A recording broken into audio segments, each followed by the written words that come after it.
What's up everybody, George T from the Wagon here.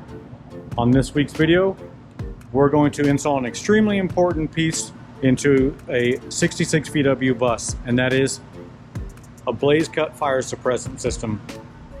Let me be very clear, I'm not sponsored by Blazecut, but I will promote products that I believe in, and I believe every VW should have a fire suppressant system in it. Another safety disclaimer, this is not a replacement for a fire extinguisher. You should still keep a fire extinguisher in your vehicle at all times. There is still wiring in the front of the vehicle. There's other things that could happen, so a fire extinguisher is pretty important in the air-cooled Volkswagen as well. What this does is this buys you time. If there's a problem, this puts the fire out, hopefully before you actually need to get back here with a fire extinguisher. But still keep one on your bus. The first step is getting it fit in there. We're going to do a dry fit before we put any of our zip ties in place. We're just going to see how she fits in there. Where does she go?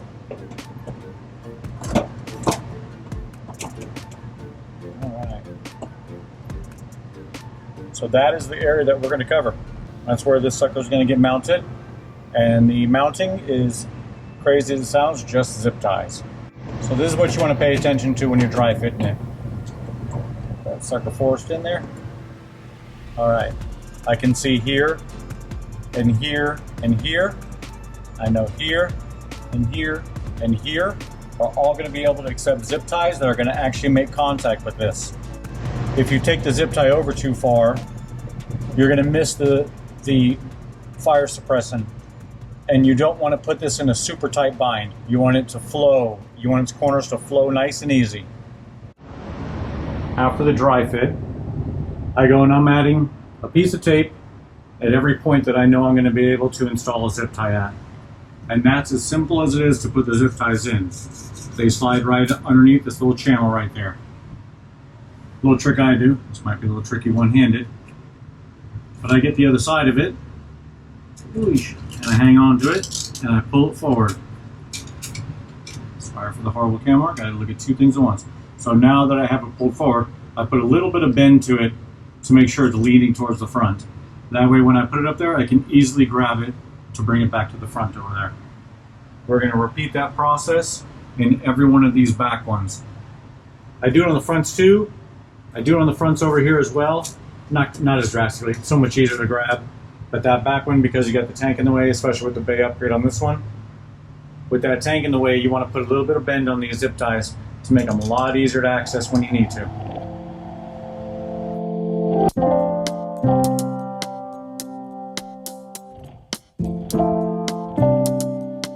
Our zip ties are now in place. Each one of them is facing in the same direction. So now we're ready to put the Blazecut in.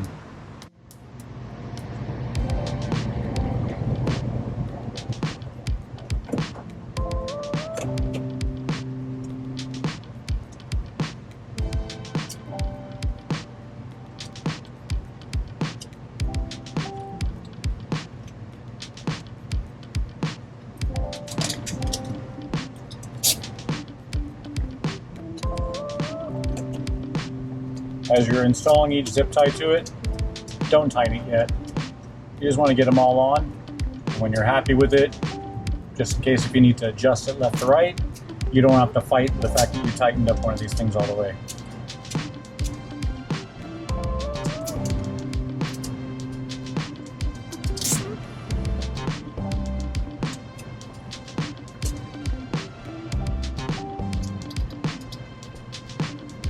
Once you get two of those dudes on there, now you can actually use two hands on the zip ties.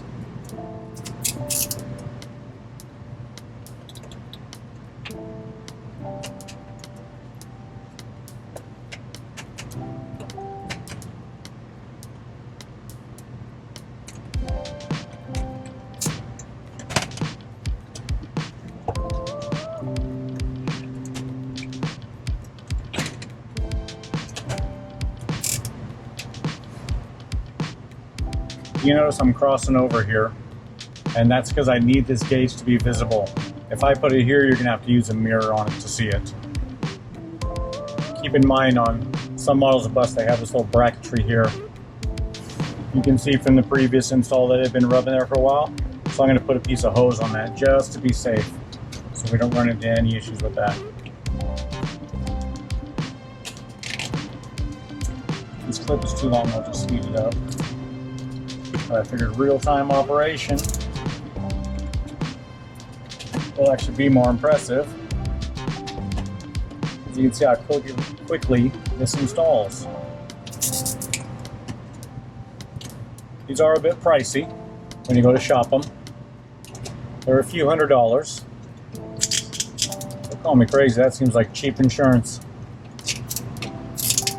Keep your baby alive. Take that down from there. Does not need to be there. Alright. Got the sucker in there.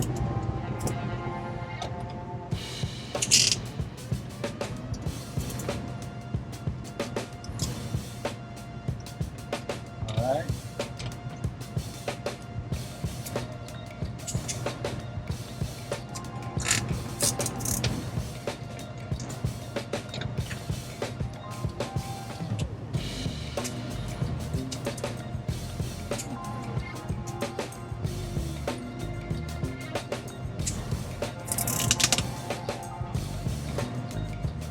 That's going to bug me because it's facing the wrong way, as is this one.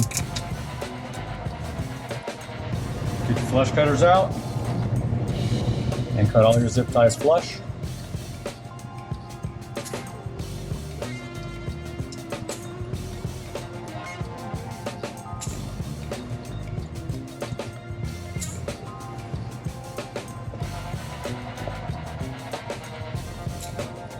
And that is it right there. That is the install of a Blazecut. You'd have a little more difficulty if the motor was in, but not a heck of a lot more. The reason for placement here is a dual carb bus. All of my potential fire is going to happen in this area here. If you are running a stock carburetor with just the one carburetor in the front, you want to make sure that one of these is over the front of the engine. These are actually both over the front of the engine. If this fire suppressant system goes off, it'll put the fire out. But I'm focusing on this area because we're dual carb. All of my hoses or feed lines are on the back side of the carburetor, so any potential fuel leak is going to be in this area. Regardless if the fire starts here or there, the Blazecut will go off. I've had one in my bus for several years. This one has been on this bus for several years as well. And we've never had a false fire on one of them before. People really worry about that. What if I'm running hot? You know, and if it's installed properly, you don't have it rubbing anything sharp, you shouldn't wear through it anywhere. I put a piece of 5/16 hose on my vise and did a mohawk cut on it. And to keep in the theme of the install, with all zip ties, I zip tied that through that hole to make sure that this piece can't come off. So if as this thing dries, if that has the ability to move, it will not rub through there. I added one more here, just to be on the safe side. I didn't want that dangling out there. And that's it. Our Blazecut fire suppression system install is completed.